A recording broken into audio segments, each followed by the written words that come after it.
C'était il y a 9 ans aujourd'hui, mais elle se rappelle de cette journée comme si c'était hier. C'était un après-midi ensoleillé, elle était dans son petit appartement en plein centre de Rennes. Elle attendait avec hâte son petit ami de l'époque. Elle était fleur bleue, encore plus naïve qu'aujourd'hui, et croyait dur comme fer aux contes de fées et aux princes charmants. Elle était tellement heureuse.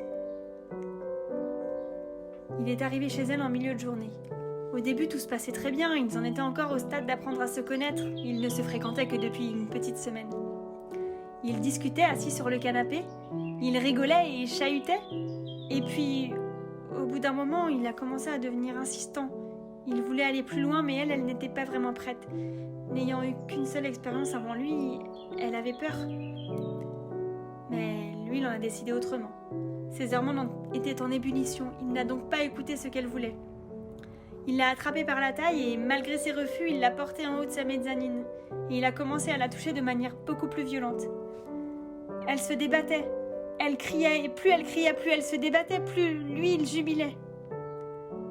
Il lui a alors bloqué les mains au barreau de la mezzanine. Il a commencé à la déshabiller, à la toucher de manière plus agressive. Et en voyant qu'elle se débattait, et qu'il n'arrivait à rien, il s'est stoppé net. Au bout de quelques longues minutes, il est descendu de la mezzanine. Il a pris ses affaires et sans un mot, sans une seule explication, il est parti. Il est parti en la laissant seule, nue et sale dans ses draps. Choquée, elle n'a pas tout de suite réagi. Elle a eu du mal à réaliser. Elle a pris 3 douches et puis elle a pleuré. Elle a pleuré en se promettant de ne jamais parler de ça à personne. Elle avait honte. Elle avait tellement honte. Elle avait le sentiment que c'était de sa faute et qu'elle devait tout garder pour elle parce qu'elle l'avait bien cherché. Pendant 15 jours, elle n'eut aucune nouvelle. Silence radio. Et puis un matin, elle a reçu un SMS lui annonçant le décès de son ex-petite amie.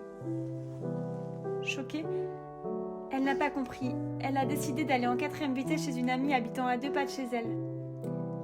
Sans jamais évoquer ce qu'elle a subi, elle lui expliqua brièvement la situation. Son amie a décidé de l'appeler sur son portable pour en avoir le cœur net. Le jeune homme a répondu en personne. Il était donc bien vivant. Il a juste inventé un stratagème pour le faire retomber sa proie dans ses filets. Mais elle a tenu bon. Elle s'est fait violence pour ne pas céder à son chantage.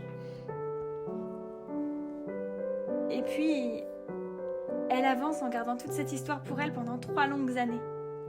Jusqu'au jour où elle a décidé de suivre une thérapie. Pendant un entretien avec la psychologue qui la suivait, elle a eu enfin le déclic. Elle a osé enfin parler. Elle s'est effondrée, mais ça lui a fait beaucoup de bien de lui en parler.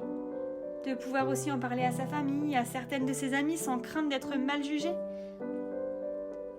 Elle était soulagée de ne plus avoir ce poids sur le cœur. Elle pouvait enfin avancer sereinement. À cause de ce traumatisme, elle n'a pas eu énormément d'histoire. Elle a perdu toute confiance en elle et en son pouvoir de plaire à quelqu'un.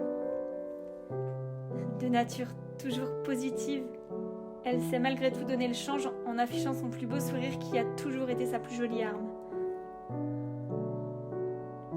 Aujourd'hui, elle a grandi. Elle a avancé et elle a pris du recul, beaucoup de recul. Mais ses relations aux hommes restent toujours très compliquées, surtout quand elles prennent de l'importance. Malgré tout, il lui tarde d'avoir le droit elle aussi à sa jolie histoire. Une histoire qui serait pleine de paillettes, de folie et de douceur.